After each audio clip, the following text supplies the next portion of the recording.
చూచి మత్సరపడకము. వారు గడ్డి వలె త్వరగా ఎండిపోవుదురు, పచ్చని కూర వలె వాడిపోవుదురు. యెహోవా యందు నమ్మిక ఉంచి మేలు చేయము. దేశమందు నివసించి సత్యమును అనుసరించము. యెహోవాని బట్టి సంతోషించము. ఆయన్ని హృదయ వాంఛలను తీర్చుము. మరలా 3-4 వచనాలు నేను చదువుతా ఉన్నాను, చూడండి. యెహోవా యందు నమ్మిక ఉంచి మేలు చేయము. దేశమందు నివసించి సత్యమును అనుసరించుము. యెహోవాను బట్టి సంతోషించుము. ఆయనని హృదయ వాంఛలను పెడతా ఉన్నాను. ఏంటంటే, యెహోవా యందు నమ్మిక ఉంచి మేలు చేయము.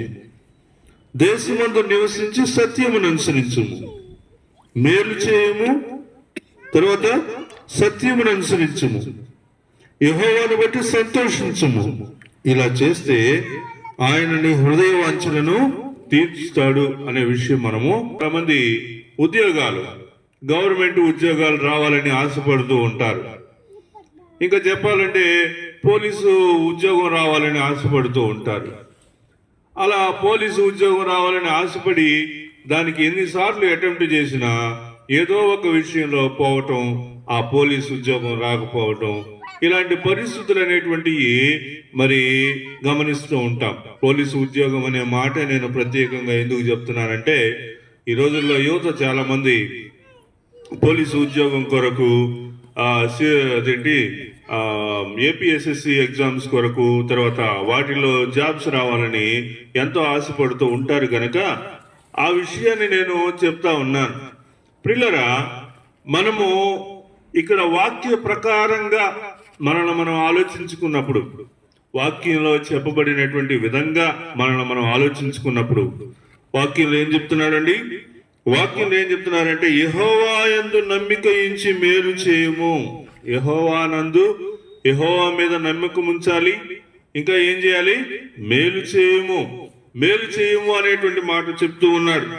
దేశమందు నివసించి సత్యమును అనుసరించము. మేలు చేయము, సత్యమును అనుసరించము. దానికి ముందుగా చెప్పిన మాట, యెహోవా యందు నమ్మిక ఉంచుము. యెహోవా యందు నమ్మిక ఉంచండి, మేలు చేయండి, సత్యమును అనుసరించండి. అలా చేస్తే యెహోవాను బట్టి సంతోషించుము. ఆయన నీ హృదయ వాంఛలను తీర్చును. కాబట్టి హృదయ వాంఛలను దేవుడు తప్పకుండా తీరుస్తాడు అనే విషయం మనకు తెలుసుకుంటా ఉన్నాం. హృదయ వాంఛలను దేవుడు తీరుస్తాడు, తీర్చడని నేను చెప్పట్లేదు, తప్పకుండా తీరుస్తాడు. కానీ దానికి ముందు ఉన్నటువంటి కొన్ని షరతులు ఉన్నాయి. ఆ షరతులను మనం అంగీకరించాలి. దేవుని యొక్క వాక్యాన్ని అంగీకరించాల, ఆయన యొక్క ప్రేమను అంగీకరించాల, ఆయన ఏం చెప్తున్నాడు అనే విషయాన్ని మనం గ్రహించాల. ఏం చేయమంటున్నాడండి? ఆయన యందు నమ్మిక ఉంచమంటున్నాడు. తర్వాత ఏమంటున్నాడు? మేలు చేయమంటున్నాడు. తర్వాత సత్యమును అనుసరించమంటున్నాడు. దేశమందు నివసించి సత్యమును అనుసరించుము. యెహోవాని బట్టి సంతోషించుము. ఆయన నీ హృదయ వాంఛలను తీర్చును. మరి హృదయ వాంఛలు అంటే ఏంటి అని ఆలోచించినప్పుడు, మన యొక్క ఉద్దేశాలు, మన జీవితంలో మనం కోరుకునేటువంటి కోరికలే మన యొక్క వాంఛలు. కొన్నిసార్లు ఆ కోరికలను, వేటినైతే మనం చేరుకోవాలని అనుకుంటామో, నా జీవితంలో ఇలా జరగాలని ఏదైతే కోరుకుంటామో అది వాంఛ. ఆ వాంఛ నా జీవితంలో నెరవేర్చబడినప్పుడు నేను చాలా సంతోషిస్తాను. ఎలా సంతోషిస్తానంటే, అది ఒక తృప్తికరమైనటువంటి జీవితము అని చెప్తానన్నమాట. ఒకవేళ వాంఛ నెరవేరలేదనుకోండి, తృప్తి లేని జీవితము అని చెప్తాను. ఏదో లేనా బతుకుతున్నామంటే బతుకుతున్నాం, ఏదో పని చేస్తున్నాంలే, ఏదో పని చేసుకుంటా బతుకుతా ఉన్నాం, ఎక్కడ సంతోషం ఎక్కడుంది జీవితంలో అనేటువంటి మాట మాట్లాడుతూ ఉంటారు. అలా కాకుండా వాళ్ళ యొక్క వాంఛ నెరవేర్చబడినప్పుడు జీవితం అంటే ఎంతో సంతోషకరమైనటువంటి పరిస్థితిగా వాళ్ళు భావిస్తూ ఉంటారు. మరి దేవుడు నీ యొక్క వాంఛలను నెరవేర్చేటువంటి వానిగానే కనిపిస్తూ ఉన్నాడు. అంటే ఇంకొద్దిగా నేను మీకు ఇంకొద్దిగా ప్రాక్టికల్గా నేను మీకు చెప్పాలి అనుకుంటే, ఎలా చేస్తే దేవుడు నీ యొక్క వాంఛ నెరవేరుస్తాడు అనే విషయాన్ని నేను అంటే అలాంటి విషయాన్ని మనం ఆలోచిస్తే, వాంఛను నువ్వు దేవుడు నీ కొరకు నెరవేర్చాలి అని నువ్వు కోరుకుంటున్నావో దాన్ని నువ్వు ఎక్కువ ఇష్టపడాలి. నేను చెప్తున్న విషయం మీకు అర్థమవుతుంది అనుకుంటా. ఒకవేళ నువ్వు టీచర్ అవ్వాలి అని అనుకున్నావు అనుకోండి, ఆ టీచర్ అనేటువంటి పనిని నువ్వు ఇష్టపడాలా, బాగా ఇష్టపడాలా. టీచర్ ఉద్యోగం అనేటువంటిది కేవలం ఒక గవర్నమెంట్ ఉద్యోగం, అది చేస్తే మనకు నెలవారీగా ఇబ్బందులు ఉండవు అనే యాంగిల్లో కాదు మీరు ఆలోచించాల్సింది. టీచర్ అనే పనిని ఇష్టపడాలి. ఆ పనిని ఇష్టపడి ఇష్టపూర్వకంగా ఆ పనిని చేస్తూ ఉంటే దేవుడు ఆ పనిని దీవిస్తాడు, ఆ పనిని దీవిస్తాడు. నేను ఈ మాట ఇందాక మాధవి తన యొక్క సాక్ష్యాన్ని పంచుకుంటున్నప్పుడు నాకు మనసులోకి ఈ యొక్క ఆలోచన వస్తా ఉన్నా. ఏంటంటే చిన్నప్పటి నుంచి మేము చర్చికి వెళ్తా ఉన్నాం, చిన్నప్పటి నుంచి దేవుని యొక్క వాక్యం వింటూ ఉన్నాం, చిన్నప్పటి నుంచి అన్ని ప్రార్థనలకు వెళ్తా ఉన్నాం, సండే స్కూల్కి వెళ్తా ఉన్నాం, చర్చికి వెళ్తా ఉన్నాం, ఆరాధనకి వెళ్తున్నాం. తప్పకుండా నీ హృదయాన్ని దేవుడు నీ యొక్క వాంఛను ఆయన నెరవేరుస్తాడు. ఇక్కడ చూడండి, ఎప్పుడు నీ యొక్క హృదయ వాంఛలు తీరుస్తాడు అంటే యెహోవా యందు నమ్మిక ఉంచి. కాబట్టి నీ యొక్క హృదయ వాంఛలు నెరవేర్చబడాలి అంటే మొదట యెహోవా యందు నమ్మిక ఉంచాలి, నమ్మకం ఉండాల, దేవుని మీద నమ్మకం ఉండాల. న్యూట్రల్ గా ఉండకూడదు. దేవుడు కూడా ఓకే, దేవుడు కూడా ఒకటే, మన పని మనం చేసుకోవాలా, మన పని మనం చేసుకుంటా దేవుణ్ణి కూడా మనం ప్రభువా మాకు ఈ పని చేసి పెట్టు అని దేవుని మీద ఆధారపడాలా, లోకం మీద కూడా ఆధారపడాలా అని అనుకుంటే కాదు. యెహోవా యందు నమ్మిక ఉంచుట అనే విషయం 100% ప్రభువునందు నమ్మిక ఉంచడం అంతే. ఇది మనిషి యొక్క ప్రయత్నం వల్ల కాదు, దేవుని యొక్క ప్రయత్నం వల్ల మాత్రమే, దేవుడు కలుగు చేసుకునేటువంటి దాని వల్ల మాత్రమే ఇది జరుగుతుంది అని దృఢమైనటువంటి విశ్వాసం దేవుని పైన ఉంచాలి. ఏమంటున్నాడండి వాక్యంలో? యెహోవా యందు నమ్మిక ఉంచి మేలు చేయము. కాబట్టి మొదట యెహోవా యందు నమ్మిక ఉంచాలి, నమ్మిక ఉంచాలి. ఆ స్త్రీ రక్తస్రావ రోగము కలిగినటువంటి స్త్రీ ఏమనుకుందండి? ఆమె నమ్మిక ఉంచింది. ఏంటా నమ్మిక? ఆయన యొక్క వస్త్రపు చెంగు ముడితే నేను బాగుపడతాననేటువంటి నమ్మిక. ఎవరు చెప్పలేదు ఆ స్త్రీకి, అమ్మా నువ్వు గట్టిగా విశ్వసించాలి, విశ్వసించి నువ్వు వెళ్ళి ఆయనకు వస్త్రపు చెంగు ముట్టాలి అని తనకు ఎవ్వరూ చెప్పలేదు. తన మనసులో తాను అనుకుంది. ఏమనుకుంది? నేను ఆయన యొక్క వస్త్రపు చెంగు ముడితే స్వస్థపడతానని నమ్మిక ఉంచింది. ప్రియులరా, నీ హృదయ వాంఛలు నెరవేర్చబడాలి అనేటువంటి దాని వెనుక ఆయన యందు నమ్మిక ఉంచాలి అనే విషయాన్ని మనం నేర్చుకుంటా ఉన్నాం. ఆయన యందు నమ్మిక ఉంచకుండా మనకి హృదయ వాంఛలు నెరవేర్చబడవు. కాబట్టి ప్రియులరా, ఈ సాయంకాలం వేళ ఆయన దేవుడు మీ యొక్క హృదయ వాంఛలను తీర్చును అనేటువంటి మాటను మనం చూస్తూ ఉన్నప్పుడు ఆయన హృదయ వాంఛల్ని ఎలా తీరుస్తాడు అంటే మొదట ఆయన యందు నమ్మిక ఉంచాలి అనే విషయాన్ని మనము గమనించాలి. రెండోది ఏమంటున్నాడండి? మేలు చేయుము, మేలు చేయుము. మేలు చేయుట అనేటువంటి విషయము దేవుని యొక్క విషయము. మేలు చేయుట అనేటువంటిది ఏంటి? దేవుని యొక్క విషయము. కీడు చేయుట అనేటువంటిది అపవాది యొక్క విషయము. నీ హృదయంలోని ఆలోచనలు, నీ హృదయంలోని తలంపులు కీడు చేస్తున్నాయా, మేలు చేస్తున్నాయా ఆలోచించుకోండి. నా యొక్క హృదయము మేలు చేయకుండా కీడు చేసేటువంటి ఆలోచనలతో నిండి ఉన్నప్పుడు దేవుడు నా యొక్క హృదయ వాంఛలను తీర్చడు. నా హృదయంలో ఉండేటువంటి ఆలోచనలు, నా హృదయంలో ఉండేటువంటి తలంపులు, ఇవన్నీ కూడా ఆయన క్షుణ్ణంగా పరిశీలిస్తాడు. ఆయన అన్నిటినీ కూడా చూస్తాడు, అన్నిటినీ లెక్క వేస్తాడు, అన్నిటినీ ఆయన పరిశీలనగా చూస్తూ ఉంటాడు. ఎంతగా చూస్తాడంటే ఆయన రెండంచులు కలిగినటువంటి ఖడ్గమై ప్రతి ఒక్క కీలును మూలుగును సహితము విభజించగలిగేటువంటి అంతగా ఆయన మనల్ని పరిశీలించేటువంటి వానిగా ఉంటూ ఉన్నాడు. కాబట్టి మేలు చెయ్యి. నీ యొక్క పరిస్థితులు ఎలా ఉన్నా, ఎంత స్వల్పమైనా, ఎంత అల్పమైనా, నువ్వు చేయలేనటువంటి స్థితిలో ఉన్నా నీ యొక్క మనసు, నీ యొక్క తలంపులు ఏమి ప్రతిబింబించాలి అంటే మేలు చేయుట అనేటువంటి విషయాన్ని ప్రతిబింబించాలి. మొదట యెహోవా యందు విశ్వాసం ఉంచాలి, నమ్మిక ఉంచాలి. రెండోది ఏంటి? మేలు చేయుట అనే విషయాన్ని చూస్తా ఉన్నాం. మూడో విషయం ఏంటంటే దేశమందు నివసించి సత్యమును అనుసరించుము. చూడండి అమ్మా, ఇది కొద్ది కఠినంగా ఉంటది మనుషులకు. ఏంటది? సత్యాన్ని అనుసరించటం. సత్యాన్ని అనుసరించటం అనేది కొద్దిగా కఠినంగా ఉన్నప్పటికీ కూడా దీని వెనకే దేవుని యొక్క కార్యం అనేటువంటిది దాగి ఉన్నది. సత్యాన్ని అనుసరించి జీవించడం అనేది చాలా ప్రాముఖ్యమైనటువంటి విషయం. ఏంటా సత్యము?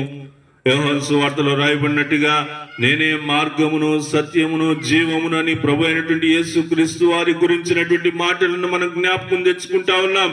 కాబట్టి ఆయన యొక్క నీతి మార్గాన్ని అనుసరించవలసినటువంటి వారిగా, సత్యమును అనుసరించవలసినటువంటి వారిగా ఉంటూ ఉన్నాం. సత్యం అనగా ఏమిటి? పిలాతు ప్రభువుని అడుగుతున్నాడు. పిలాతు ప్రభువుని ఏమడుగుతున్నాడు?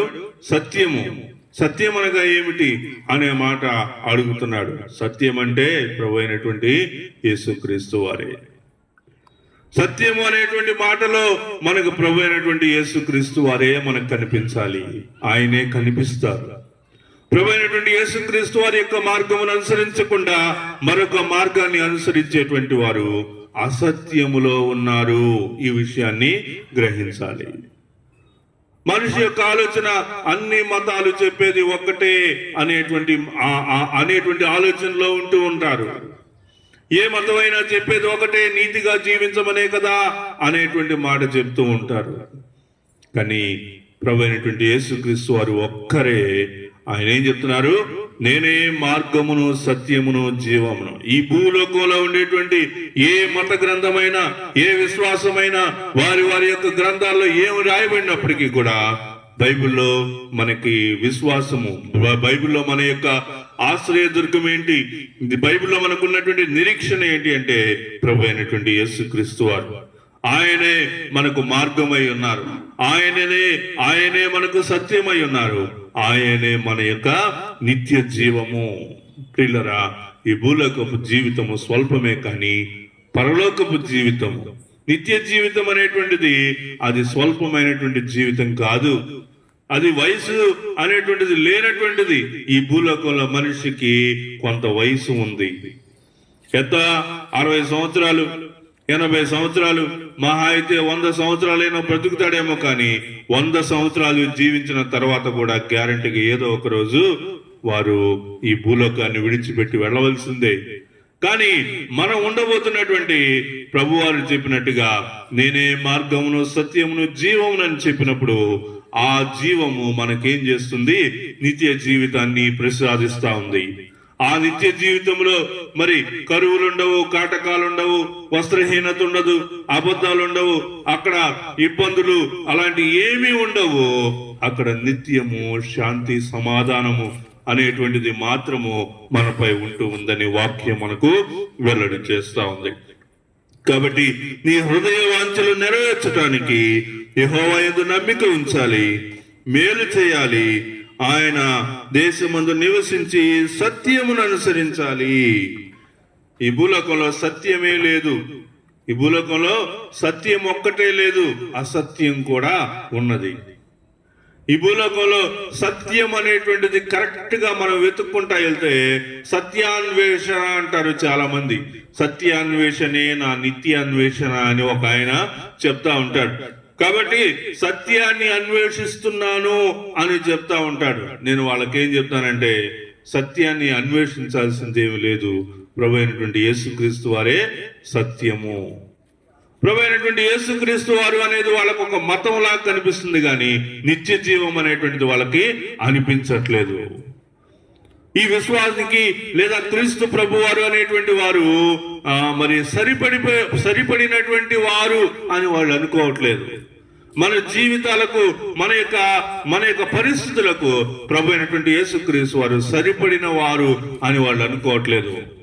దేవుళ్ళు భూలోకంలో చాలా మంది ఉన్నారు. వాళ్ళలో యేసు ప్రభు కూడా ఒక దేవుడు. ఆ దేవుడిని వీళ్ళు ప్రకటించుకుంటున్నారు. కాబట్టి నా దేవుడు నాకున్నాడు అని చాలా మంది అనుకుంటున్నారు. అది అసత్యం అని వాళ్ళు గ్రహించట్లేదు. ప్రియులారా, మనమైతే సత్యములో నివసించవలసినటువంటి వారిగా ఉంటూ ఉన్నాం. ఈ అధ్యాయంలో మనం ఏం చూస్తా ఉన్నాం చూడండి. ఏమంటున్నాడంటే, దేశమందు నివసించి సత్యమును అనుసరించము. సత్యమును అనుసరించేటువంటి వారిగా మనం ఉంటున్నామా? అనుదినము మన యొక్క జీవితాన్ని మనల్ని మనం పరిశీలనగా చూసుకుంటే సత్యాన్ని అనుసరించేటువంటి వారిగా ఉంటున్నామా? సత్య సంబంధి అయినటువంటి వానిగా ఉంటూ ఉన్నామా?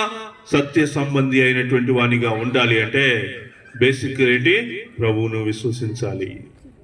క్రీస్తు ప్రభువుని మనం విశ్వసించకుండా, మన కొరకు ప్రాణం పెట్టినటువంటి ప్రభువుని మనం విశ్వసించకుండా, మన కొరకు మా ప్రాణం పెట్టి తన యొక్క రక్తాన్ని కాచి మన కొరకు సిలువలో త్యాగాన్ని చేసినటువంటి ప్రభువుని మనం విశ్వసించకుండా ఆ నిత్య జీవాన్ని ఎలా పొందుకుంటాం? ఆ సత్యాన్ని మనం ఎలా పొందుకుంటాం? ఈ భూలోకంలో ఉన్నటువంటి అనేక మంది యేసుక్రీస్తుని సొంత రక్షణగా అంగీకరించినటువంటి వారందరూ ఆ సత్యములో స్థిరపడుతూ ఉన్నారు. ఆ సత్యములో ఆనందాన్ని పొందుతూ ఉన్నారు. ఆ సత్యంలో వాళ్ళ యొక్క హృదయ వాంఛలు తీర్చబడతా ఉన్నాయి. కాబట్టి వాక్యంలో మనం చూసినప్పుడు ఆయన నీ హృదయ వాంఛలను తీర్చును, నీ మార్గమును యెహోవాకు అప్పగింపుము, నీవు ఆయనను నమ్ముకొనుము, ఆయన నీ కార్యము నెరవేర్చును. కాబట్టి నీ కార్యము ఆయన నెరవేర్చేటువంటి వానిగానే ఉన్నాడు. క్రైస్తవులంటే, యేసుక్రీస్తుని అంగీకరించినటువంటి వారంటే వీళ్ళెవరో త్రోసివేయబడినటువంటి ఒక సమాజమా, లేకపోతే ఎందుకు పనికిరానటువంటి ఒక సమాజమా, ఈ లోకం వెలవేసినటువంటి ఒక సమాజమా అని చాలా మంది అనుకుంటా ఉంటారు. కానీ నిత్య జీవాన్ని స్వతంత్రించుకునేటువంటి వారు క్రైస్తవులు అంటే ఎవరు?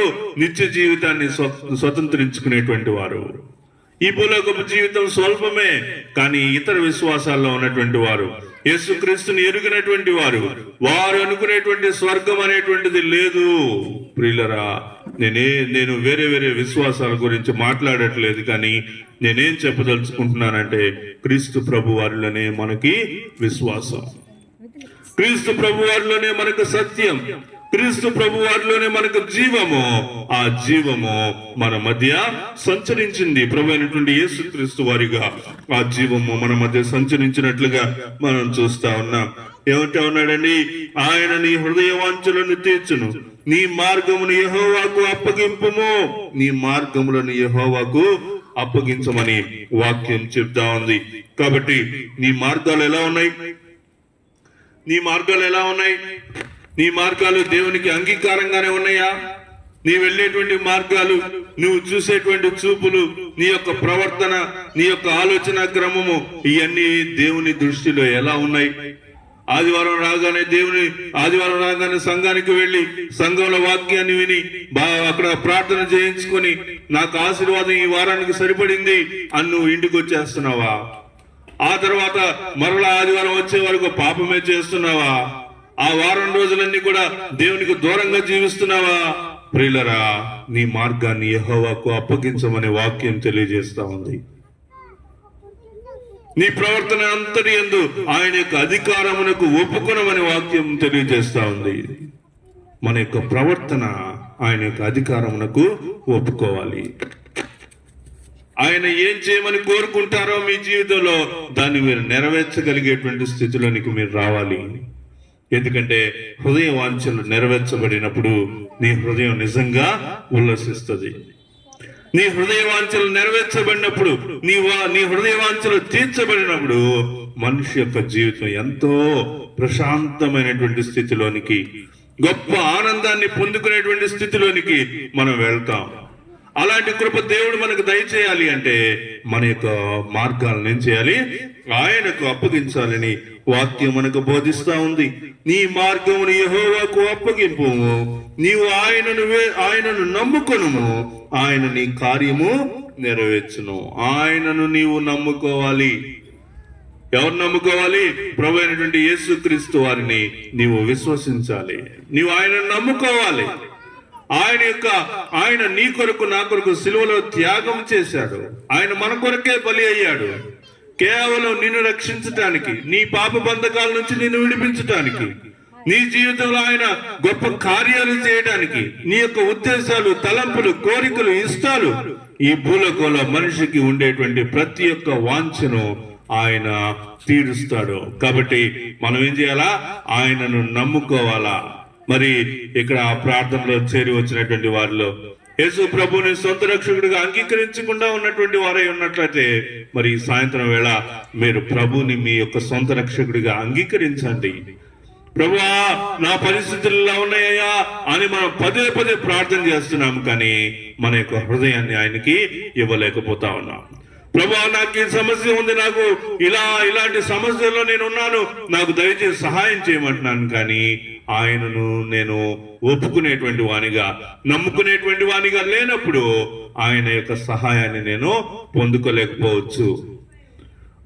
ఆయన మనకు సహాయకుడిగా ఉంటాడు, కానీ నువ్వు దాన్ని గ్రహించలేవు, ఎందుకంటే ఆయనను విశ్వసించలేదు కనుక. కాబట్టి ఆయనను మనం ఎప్పుడైతే విశ్వసిస్తామో, ఆయన యొక్క మార్గంలోనికి మనం ఎప్పుడైతే వెళ్తామో, ఆయన యొక్క కట్టడలు నిబంధనలు మనం ఎప్పుడైతే అనుసరిస్తామో, అప్పుడు ఆయనే చెప్తా ఉన్నాడు, మీకేం కావాలో అది కోరుకోండి, మీకేమి కావాలో దాన్ని మీరు కోరుకోండి, నేను నా తండ్రి మహిమపరచబడినట్లు దాన్ని నేను మీకు ఇస్తానని యోహాను సువార్త 15వ అధ్యాయంలో మనము చూస్తా ఉన్నాం. మీకేది ఇష్టం అడుగుడి, అది నేను మీకు దయచేస్తాను, నేను మీకు అది ఇస్తాను అని ప్రభు వారు చెప్తా ఉన్నాడు.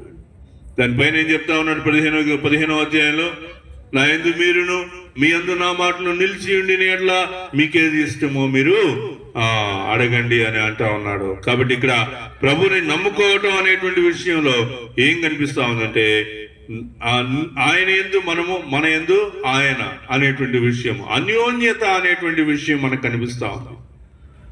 అన్యోన్యత అనేటువంటి విషయంలో దేవుని యొక్క వాక్యాన్ని అంగీకరించినటువంటి స్థితి ఉంటది. అన్యోన్యత లేనటువంటి స్థితిలో నువ్వు చర్చికి రాగలుగుతావు, చర్చికి వచ్చి నిదానంగా అలా కూర్చుంటావు అంతే. నోరు తెరిచి నువ్వు అడిగింది కూడా అడిగేటువంటి స్థితి కూడా నీకు కొన్నిసార్లు లేకపోవచ్చు. కొన్నిసార్లు ఇంకా ఎలాంటి స్థితిలోకి మనం వెళ్తామంటే, మన గురించి మనం ప్రార్థన కూడా చేసుకోలేని స్థితిలో ఉంటాం. అయ్యా, నా కోసం ప్రార్థన చేయండి అని మనం నలుగురికి చెప్తాం, కానీ మనంతటా మనం నోరు తెరిచి, ప్రభువా నా పరిస్థితి ఇలా ఉంది, నా హృదయ వాంఛలు ఇవి ఉన్నాయి, మీరు నాకెందుకు సహాయం చేయరు అని మనం ఎప్పుడన్నా మన గురించి, మీ వ్యక్తిగతంగా మీరు ఎప్పుడన్నా ప్రార్థన చేశారా? మీ వ్యక్తిగతంగా మీరు ప్రార్థన చేసినప్పుడు ఆయన తప్పకుండా మీ యొక్క ప్రార్థన వింటాడు. ఈరోజు నేను చెప్పాలనుకున్న వాక్యం నిజానికి యోహాను సువార్త 8వ అధ్యాయంలో వ్యభిచారమందు పట్టబడినటువంటి స్త్రీ గురించినటువంటి విషయం నేను మీకు చెప్పాలని కొద్దిగా సిద్ధపడ్డాను. వ్యభిచారమందు పట్టబడినటువంటి స్త్రీని వాళ్ళు పరిసయ్యులు, శాస్త్రులు ప్రభు ఎదురుకు తీసుకొచ్చి, ఈ స్త్రీ వ్యభిచారం చేయుచుండగా ఈమెను మేము పట్టుకున్నాం, అంటే రెడ్ హ్యాండ్గా పట్టుకున్నాం. మోషే ధర్మశాస్త్రం ప్రకారము ఈ స్త్రీకి ఏం చేయాలా? ఈ స్త్రీని రాళ్లతో సావగొట్టవలెను అని చెప్తా ఉన్నాడు. ధర్మశాస్త్రంలో ఏముందంటే, వ్యభిచారం చేయన ఆయన ఏమంటున్నాడంటే, మీలో ఎవరైతే పాపం చేయలేదో వాళ్ళు మొదట ఆమె మీద రాయి వేయమని చెప్తా ఉన్నాడు. ఈ భూలోకంలో చూడండి, ఈ భూలోకంలో మనల్ని హింసించేవాళ్ళు, మనల్ని శోధించేవాళ్ళు, మనలను కించపరిచేటువంటి వాళ్ళు చాలా మంది ఉంటారు. ఈ భూలోకంలో మన మీద తప్పు మోపేటువంటి వాళ్ళు చాలా మంది ఉంటారు. ఎప్పుడో తెలుసా? నువ్వు విశ్వాసి అయితే, నేను విశ్వాసిని నిన్ను నువ్వు ప్రూవ్ చేసుకో, అప్పటి నుంచి నీ కష్టాలు ప్రారంభమవుతాయి. నువ్వు కష్టాల్లో ఉంటావు, కానీ దేవుడు నిన్ను అలా చూస్తూ వదిలేయడు. దేవుడు ఏం చేస్తాడు? తప్పకుండా నీ గురించి ఆలోచిస్తాడు. ఆయన నీకు సహాయం చేస్తాడు, నీ గురించి ఆయన తన దూతలకు ఆజ్ఞాపిస్తాడు. కాబట్టి మరి అక్కడ ప్రభువారు నేల మీద వాళ్ళు చేసినటువంటి పాపాలన్నిటినీ ఆయన వ్రాస్తూ ఉన్నాడు. అక్కడ ఏమో వ్రాయిచుండెను అనేటువంటి మాటలో ప్రభువారు వారి యొక్క పాపాలనే అక్కడ వాళ్ళు చేసినటువంటి పాపాలను అక్కడ రాస్తూ ఉన్నాడు. అవి చూసినటువంటి శాస్త్రులు మొదలుకొని చిన్నవాళ్ళ దగ్గర నుంచి పెద్దవాళ్ళు అందరూ కూడా ఏం చేస్తా ఉన్నారు? ఆమె మీద రాయి వేయలేదు, కానీ ఆ రాయిని అక్కడ వదిలేసి వెళ్ళిపోతా ఉన్నారు. అప్పుడు ప్రభువారు అంటున్నాడు, అమ్మా, ఎవరు నిన్ను శిక్షించలేదా? ఎవరు నీ మీద రాయి వేయలేదా అని అడిగినప్పుడు, లేదు ప్రభువా, ఎవరు నా మీద రాయి వేయలేదంటే, అప్పుడు ప్రభువారు అంటున్నారు, నేను కూడా నిన్ను శిక్షించను, ఇక వెళ్ళి పాపము చేయొద్దు అని చెప్తా ఉన్నాడు. ప్రియులరా, హృదయ వాంఛ నెరవేర్చబడాలి అంటే ఈ యొక్క ప్రభుని మనం అంగీకరించాలి. మరొకసారి ఆ వచనాన్ని మనం చూద్దాం. చూడండి, ఏమేం చేయాలా చూడండి. మొదటిగా యెహోవా యందు నమ్మిక ఉంచాలా, మేలు చేయాలా, సత్యమును అనుసరించాలా, యెహోవాను బట్టి సంతోషించాలా, ఆయన మార్గము అంటే నీ మార్గాల్ని యెహోవాకు అప్పగించాలా. ఇలా చేసినప్పుడు ఆయనను నమ్ముకొనుము, ఆయన నీ కార్యము నెరవేర్చము. నీ కార్యము నెరవేర్చబడాలి అంటే నువ్వు యేసుక్రీస్తును సొంత రక్షకుడిగా అంగీకరించి తీరాలి. సరే, నేను యేసుక్రీస్తును సొంత రక్షకుడిగా అంగీకరించను, మరి నా కార్యం నెరవేరదా? నెరవేరుతుంది. మరి కార్యం నెరవేరితే ఇంకా ప్రభు వల్ల ఏంటి? ప్రభుతో సంబంధం ఏముంది? బయట ఉన్నటువంటి ప్రజలు చాలా మంది వాళ్ళ యొక్క హృదయ వాంఛలు నెరవేర్చుకోవట్లేదా? ప్రభుతో సంబంధం లేకుండా నెరవేర్చుకుంటున్నారు కదా. వాళ్ళందరూ ప్రభువుని అంగీకరించలేదు కదా. మరి అంగీకరించకుండా కూడా పని జరుగుతుంది కదా. మరి ఇంకా అలాంటప్పుడు ప్రభువు నమ్ముకోవాల్సిన అవసరం ఏముంది అనే ఆలోచన చాలా మందికి ఉంది. అయితే ఇక్కడ మనం గమనించాల్సింది ఏంటంటే, ప్రభువుని నమ్ముకున్న తర్వాత ప్రభు మన యొక్క హృదయ వాంఛలను నెరవేర్చినప్పుడు, ఆయన మన యొక్క కార్యాలను సఫలపరిచినప్పుడు మనకు తృప్తి కలుగుతుంది. దేవుని యొక్క కార్యాలు మన యొక్క హృదయాన్ని ఏం చేస్తాయి? తృప్తిపరుస్తాయి. మరి వాళ్ళకి ఆ తృప్తి కలగదు. హృదయంలో ఆ తృప్తి అనేటువంటిది కలగదు. హృదయంలో నెమ్మది అనేటువంటిది కలగదు. హృదయంలో ఆ సంతోషం అనేది కలగదు.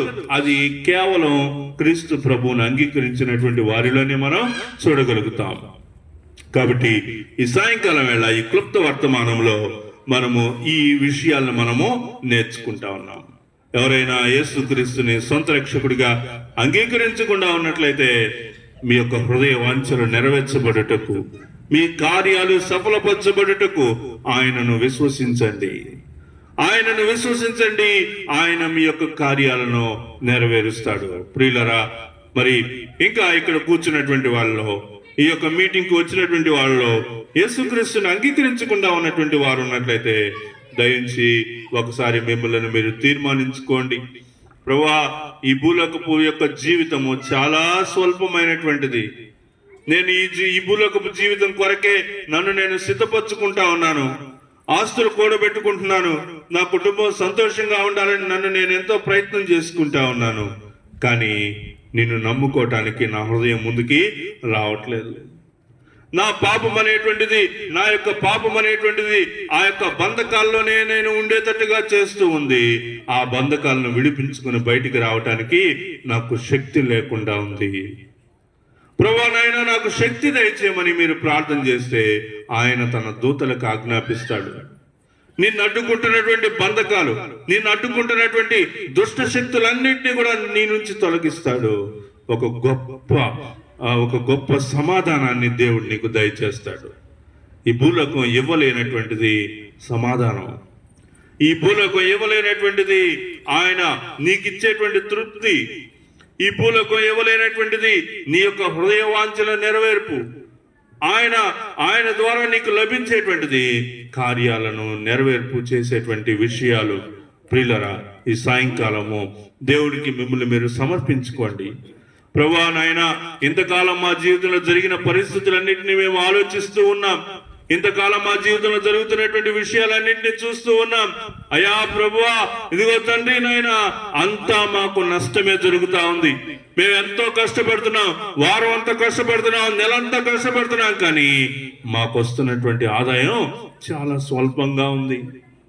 అదేదో నేను ఎక్కువ సంపాదించినా కానీ అదంతా ఎవరో ఒక చిల్లి సంచిలో వేసినట్టుగా, ఎవరో మరి అదంతా లాగేసుకున్నట్లుగా ఉంటా ఉంది. తృప్తి లేనటువంటి జీవితం నాకు కలుగుతా ఉంది.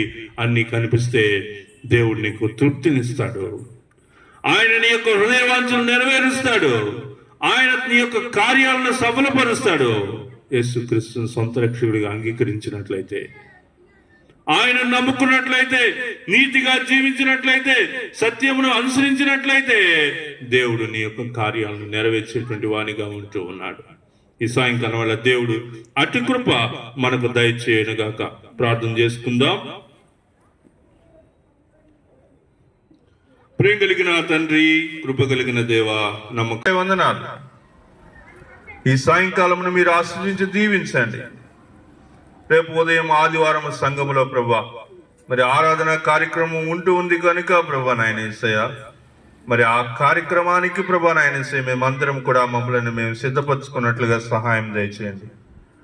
మేమందరము నీ సన్నిధిలో అగపడుటకు కృప చూపమని కోరుతూ ఉన్నాం నాయన యేసయ్య. ప్రభా ఈ ప్రాంతం నుంచి మా సంఘస్థులుగా ఉన్నటువంటి వారు ఎవరెవరైతే వస్తూ ఉన్నారో వారందరూ క్రమం తప్పకుండా ప్రభా నాయన యేసయ్య నీ సన్నిధికి రావడానికి కృప చూపండి. ఇంకా ప్రభా ఇక్కడ చేరి వచ్చినటువంటి వారు చుట్టూ ప్రభా నాయన యేసయ్య మీ కృప చూపమని కోరుతూ ఉన్నాం. సమస్త మహిమాగంతా ప్రభావాన్ని మీకు ఆరోపిస్తా ఉన్నాం తండ్రి.